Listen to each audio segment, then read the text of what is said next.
नमस्कार, मैं हूं आपके साथ अंकिता पाल। बुलेटिन की शुरुआत करते हैं इस वक्त की बड़ी खबर से। तो बड़ी खबर इस वक्त के देहरादून से आ रही, जहां पर मुख्यमंत्री स्वरोजगार योजना 2.0 जारी कर दी गई है। 2030 तक 50,000 लोगों को मिलेगा रोजगार। मुख्यमंत्री स्वरोजगार योजना 2.0 की अधिसूचना हुई जारी। 15 से 30% तक दी जाएगी सब्सिडी। तो बड़ी खबर देहरादून से इस वक्त की आपको बताते चले कि मुख्यमंत्री स्वरोजगार योजना 2.0 को हरी झंडी दिखाई गई। 2030 तक 50,000 लोगों को लाभ भी मिलेगा। 50 से 30% तक की सब्सिडी भी दी जाएगी। तो बड़ी खबर आपको बता रहे हैं जो कि देहरादून से है, जहां पर सब्सिडी भी दी जाएगी। स्वरोजगार योजना 2.0 को हरी झंडी दिखा दी गई है।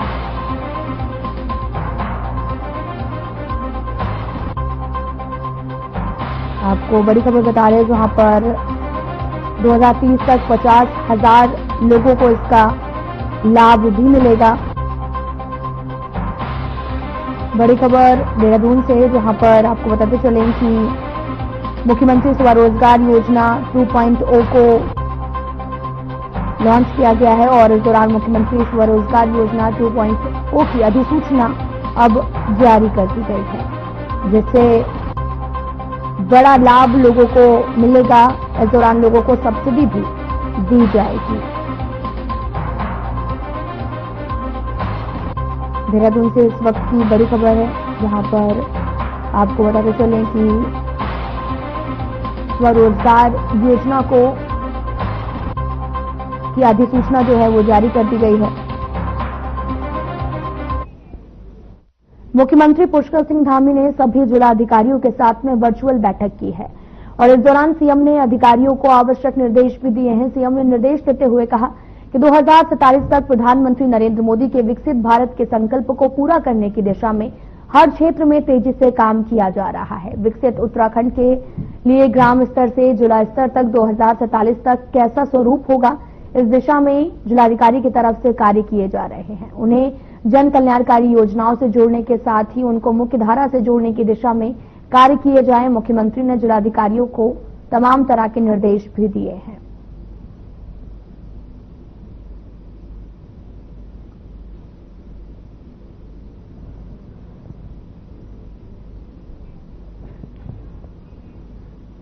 मुख्यमंत्री पुष्कर सिंह धामी ने कारगिल विजय दिवस के अवसर पर प्रदेश में शहीद सैनिकों के आश्रितों को मिलने वाली अनुग्रह राशि को 10 लाख से बढ़ाकर 50 लाख किए जाने की घोषणा की है, जिसे अब राज्यपाल की स्वीकृति मिल गई है। सीएम धामी ने ट्वीट करते हुए लिखा, ये कदम न केवल हमारे शहीदों के अद्वितीय बलिदान को सच्ची श्रद्धांजलि है, बल्कि उनके परिवारजनों के सम्मान, सुरक्षा, भविष्य के प्रति हमारी सरकार की जिम्मेदारी भी है।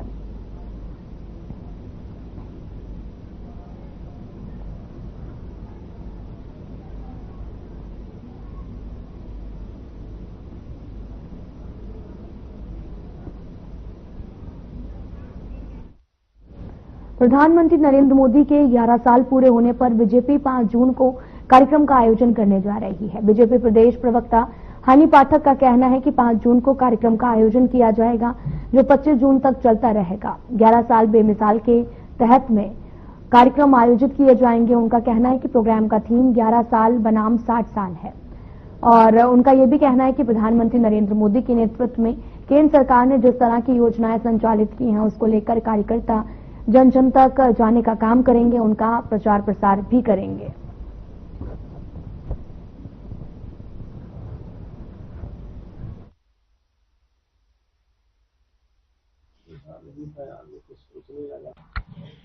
हाँ चलो फिर देखिए, ये बहुत ही हर्ष का विषय है कि हमारे यशस्वी प्रधानमंत्री श्री नरेंद्र मोदी जी को पूरे 11 साल पूरे होने को हो रहे हैं कार्यकाल में।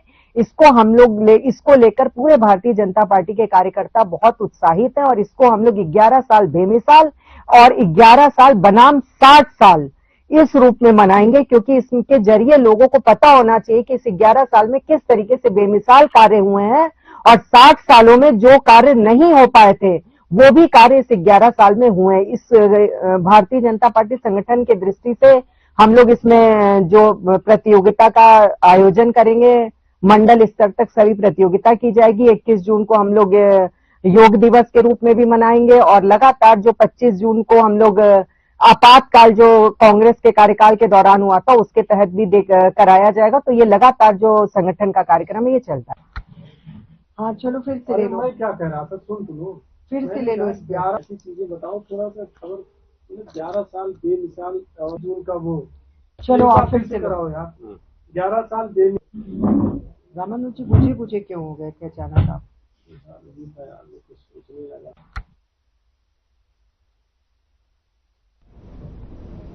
प्रधानमंत्री नरेंद्र मोदी की सरकार के 11 साल पूरे होने पर बीजेपी प्रदेश में बड़े कार्यक्रम का आयोजन करने का प्लान तैयार कर रही है। बीजेपी मीडिया प्रभारी का कहना है कि इस कालखंड में केंद्र सरकार ने उपलब्धियां हासिल की हैं, प्रदेश में भी विकास की नई इबादत लिखी है। साथ ही राष्ट्रीय स्तर पर चाहे रक्षा क्षेत्र में हो या फिर आर्थिक सर्वेक्षण में भारत विश्व में आर्थिक सशक्तिकरण के मामले में चौथे पायदान पर पहुंच गया है। इसके अलावा कई और उपलब्धियां हैं जहां पर बीजेपी कार्यकर्ता बूथ स्तर तक लोगों को बताने का काम भी करेंगे।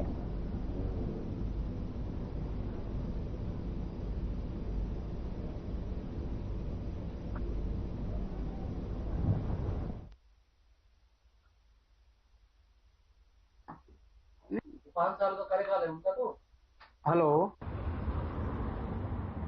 से हमारे देश के यशस्वी प्रधानमंत्री माननीय नरेंद्र भाई मोदी जी की जो केंद्र में सरकार चल रही है उसको लगभग 11 वर्ष पूरे होने जा रहे हैं और इन 11 वर्षों में भारत ने विश्व स्तर पर एक नई पहचान बनाई है और आदरणीय नरेंद्र भाई मोदी जी के नेतृत्व में देश ने ऐतिहासिक काम किए हैं।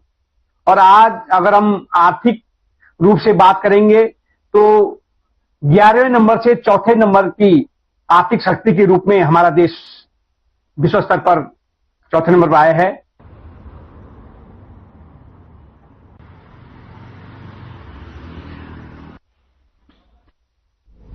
कांग्रेस आगामी चुनाव में अपनी साख बचाने के लिए अभी से जुगत में जुट गई है।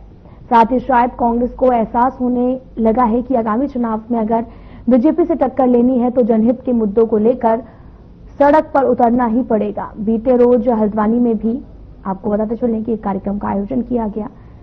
मंच से अपने नेताओं को सलाह देते हुए नजर आए। सलाह ही नहीं, उन्होंने अपने नेताओं पर कटाक्ष भी किया। कहा, राजनीतिक बयानबाजी, पहाड़ी उत्पादों को सोशल मीडिया में प्रचारित प्रसारित करने में कांग्रेस को कुछ हासिल होने वाला नहीं है।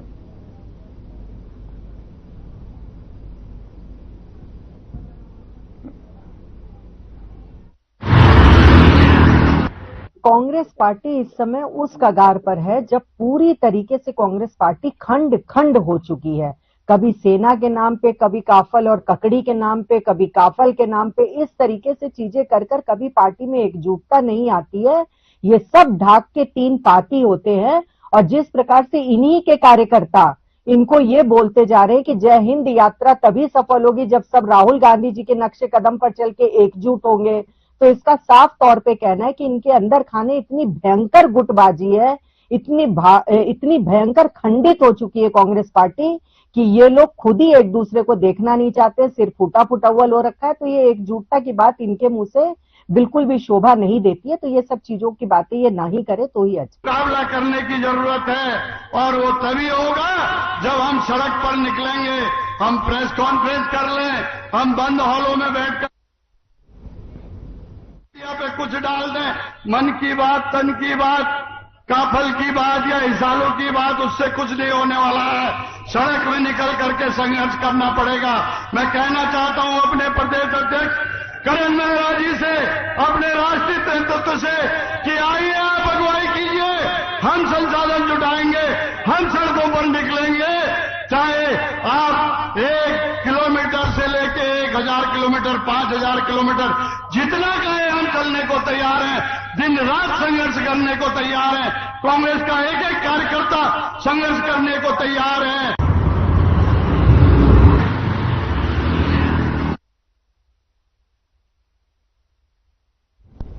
ऑपरेशन सिंदूर की सफलता पर मंगलौर कस्बे में भारतीय जनता पार्टी के कार्यकर्ताओं ने तिरंगा यात्रा निकाली है। यात्रा का नेतृत्व कर रहे हरियाणा सरकार में रहे पूर्व कैबिनेट मंत्री करतार सिंह बढ़ाना ने बीजेपी के कई दिग्गज नेताओं के साथ मंगलौर गुडमड़ी से कस्बे तक पैदल तिरंगा यात्रा निकाली है। भारतीय वायुसेना ने पाकिस्तान के आतंकी ठिकानों एयरबेस को नष्ट किया है। भारत के एयर डिफेंस सिस्टम ने पाकिस्तान के चीन और तुर्की से मिले हथियारों को निष्प्रभावी कर दिया है। साथ ही तिरंगा यात्रा के साथ ही उन्होंने आगामी विधानसभा चुनाव लड़ने की इच्छा भी जाहिर की है।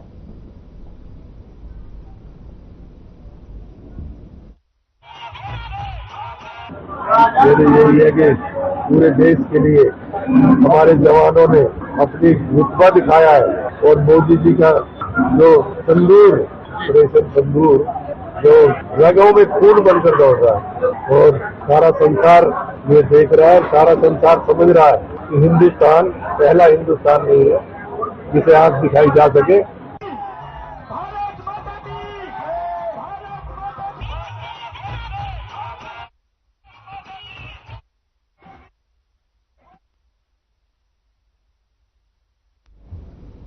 देहरादून के स्कूल में यौन शोषण का मामला सामने आने के बाद में बाल आयोग भी प्ले स्कूल किड्स स्कूल पर सख्ती बरतने की बात कह रहा है।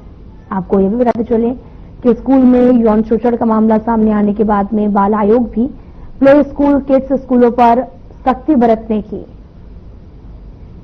तैयारी में है। और बाल आयोग अध्यक्ष डॉक्टर गीता खन्ना ने जानकारी देते हुए बताया कि बीते दिनों हुई आरटीआई की बैठक में शिक्षा मंत्री के समक्ष ऐसे स्कूलों के लिए दिशा निर्देश जारी करने, नीति बनाने की बात कही, जिस पर विभाग ने मानक तय कर दिए हैं। जल्द ही गाइडलाइन बाल आयोग को उपलब्ध की जाएगी।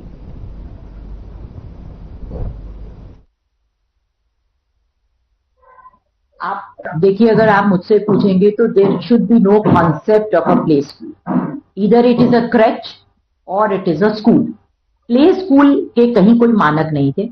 और आपको ध्यान होगा कि 3 साल पहले जब मैं आई थी तो सबसे पहला जो मुद्दा मैंने उठाया था बच्चों को लेके वो था ये डिफेंस कोचिंग के इंस्टीट्यूट्स और किड स्कूल जो देहरादून में ऐसे कुकर मुगों की तरह उग रहे हैं, और इन दोनों के लिए कोई मानक नहीं थे। किड स्कूल की हमने बैठकें भी करी थी और उनका अभी शिक्षा विभाग का कहना था कि उन्होंने मानक तैयार कर दिए हैं, हमारी संतुति के हिसाब से करें, लेकिन मुझ तक वो चिट्ठी अभी नहीं आई है।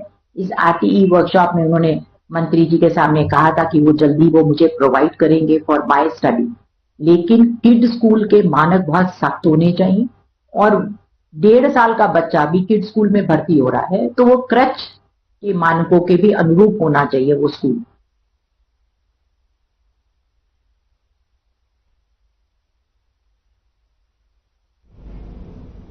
अल्मोड़ा के ऐतिहासिक मल्ला महल में भारत सरकार ने बाजार लगाया है और इस बाजार में हेमंत धरसातू अपनी पारियोग्राफी कला से लोगों को आकर्षित कर रहे हैं। और ये कला लकड़ी पर हीट के माध्यम से कई प्रकार के चित्र उकेरने की प्रक्रिया है। हेमंत धरसातू ने भी कोरोना लॉकडाउन के दौरान इस कला को सीखा है और अब यह उनकी पहचान बन गई है। हेमंत की माने तो ये कला जो है वो आदि बाजार की संयोजक प्रीति टोलिया का ये भी कहना है समुदाय के हस्तशिल्प को रोजगार मिले।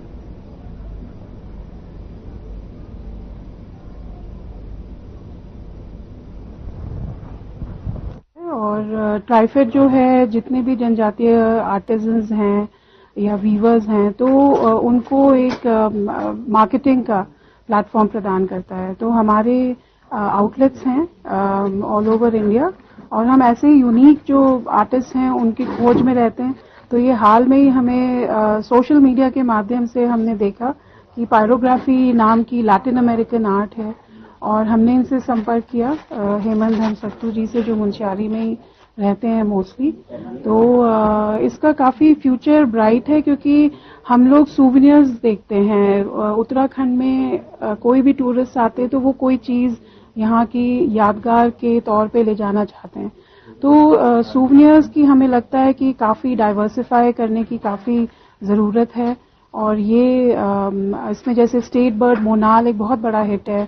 हम लोग जैसे कॉर्पोरेट गिफ्ट्स के लिए बाकी एजेंसीज हैं गवर्नमेंट एजेंसीज हैं तो उनसे भी हम कनेक्ट। हमें मेन चैलेंज है ना वोट का, कि हमें पता नहीं था कि कौन सा वोट ज़्यादा सूटेबल है।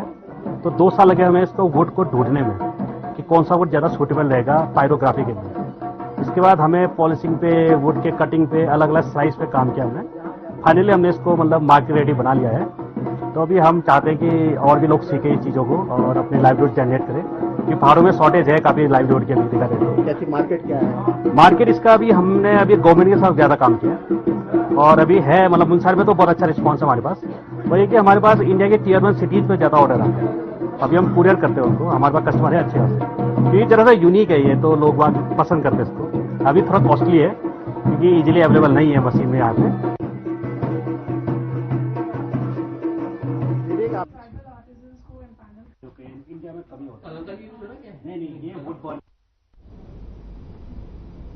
चारधाम यात्रा और पर्यटन सीजन के चलते नीलकंठ महादेव मंदिर में श्रद्धालुओं की संख्या बढ़ने लगी है। सुरक्षा और व्यवस्था को देखते हुए पुलिस अलर्ट मोड पर है। एसएसपी लोकेश्वर सिंह के निर्देश पर बुजुर्गों की मदद की जा रही है और ट्रैफिक को सही ढंग से चलाया जा रहा है। और साथ ही टैक्सी चालकों के चेहरे पर भी रौनक दिखी। पुलिस चालकों को पहाड़ी रास्तों की जानकारी देकर नियमों के पालन के लिए जागरूक कर रहे हैं और नियम तोड़ने वालों पर कार्रवाई भी जारी है।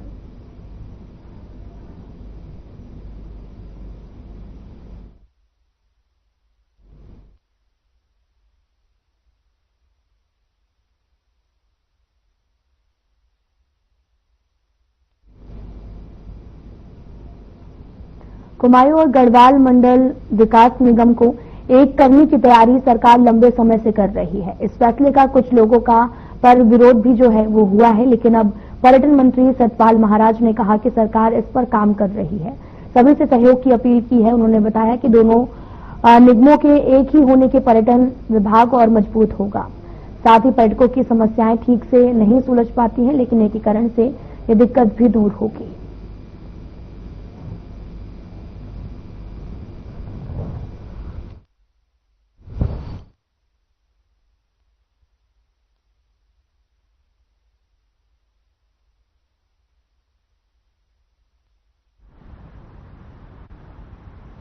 कुमाऊं मंडल और गढ़वाल मंडल के जो हमारे निगम हैं, इनको मर्ज करने का पहले से हमारा लक्ष्य था और ये मर्ज हम निश्चित रूप में आगे करेंगे।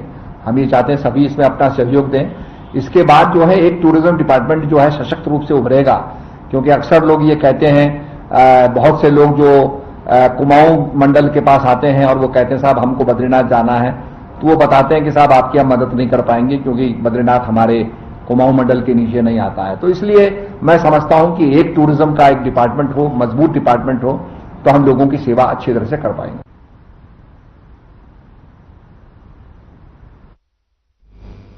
तीर्थ नगरी ऋषिकेश की आस्था को ठेस पहुंचाने वाली एक वीडियो सोशल मीडिया पर तेजी से वायरल हो रही है। साथ ही वायरल वीडियो IDPL चौकी क्षेत्र के अंतर्गत का बताया जा रहा है, जहां पर आपको बताते चले कि राजस्थान नंबर की एक कार में दो युवती को अश्लील हरकत करते हुए देखा गया। पर्यटकों की इस हरकत से तीर्थ नगरी शर्मसार है और सवाल भी उठ रहे हैं, आखिरकार पर्यटक तीर्थ नगरी में ऐसी हरकत क्यों कर रहे हैं।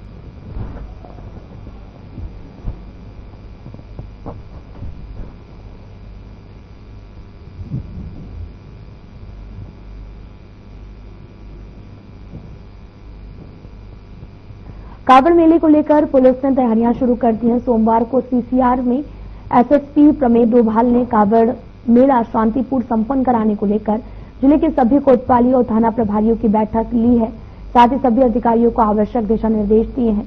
उन्होंने कहा कि कावड़ मेले को शांतिपूर्ण संपन्न कराने के लिए सभी को कमर कसनी होगी, क्योंकि पिछली बार के मुकाबले इस बार मानसून के चलते मेले को संपन्न कराना काफी मुश्किल होगा। सभी थाना प्रभारी अपने अपने थाना क्षेत्र में बैरियर बनवाएं। साथ ही ये भी जानकारी दी, पिछले साल 4 करोड़ श्रद्धालुओं ने जल भरा था।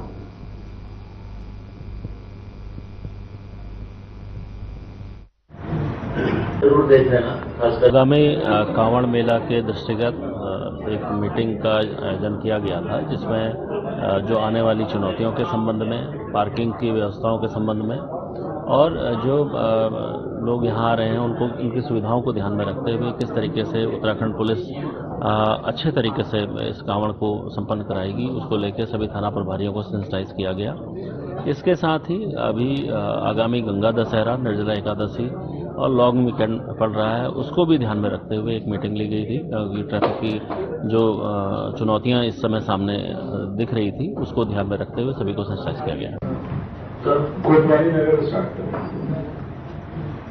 जरूर देख लेना, खासकर हैदराबाद हो गया, ज्वालापुर हो गया, कोतवाली हो गया, इसको अपडेट कर देना। आगरा पुलिस यात्रा ये वाला जो मेला होने कांवड़ मेला था, इसको डॉक्टर के रिगार्डिंग उनके डीजे के रिगार्डिंग तो वो जो है एक एक करके बताते जाएंगे। मैं खुद देखो जो झांकियां हैं उसको तो कोतवाली नगर स्टार्ट करें। जरूर देख लेना, खासकर हैदराबाद हो गया, ज्वालापुर हो गया, कोतवाली हो गया, इसको अपडेट कर देना। आगरा पुलिस यात्रा ये वाला जो मेला होने कांवड़ मेला था, इसको डॉक्टर के रिगार्डिंग उनके डीजे के रिगार्डिंग तो वो जो है एक एक करके बताते जाएंगे। मैं खुद देखो जो झांकियां हैं उसको तो कोतवाली नगर स्टार्ट करें। तो देहरादून से इस वक्त की बड़ी खबर आ रही है, जहां पर उत्तराखंड के कई जिलों में बारिश के आसार जताए जा रहे हैं। देहरादून, पौड़ी, रुद्रप्रयाग में भारी बारिश का अलर्ट है।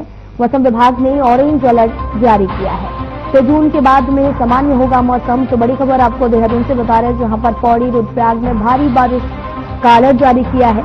ऑरेंज अलर्ट मौसम विभाग ने जारी किया। 6 जून के बाद में सामान्य होगा मौसम।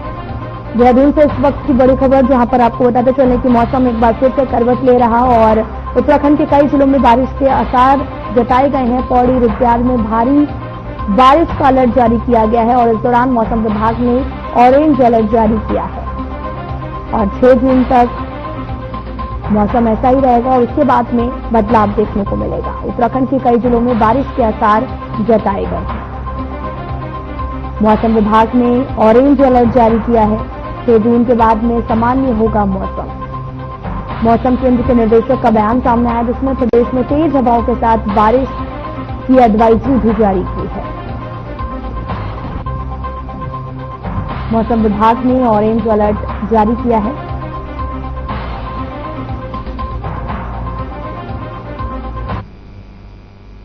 फिलहाल बुलेटिन में इतना ही। नमस्कार।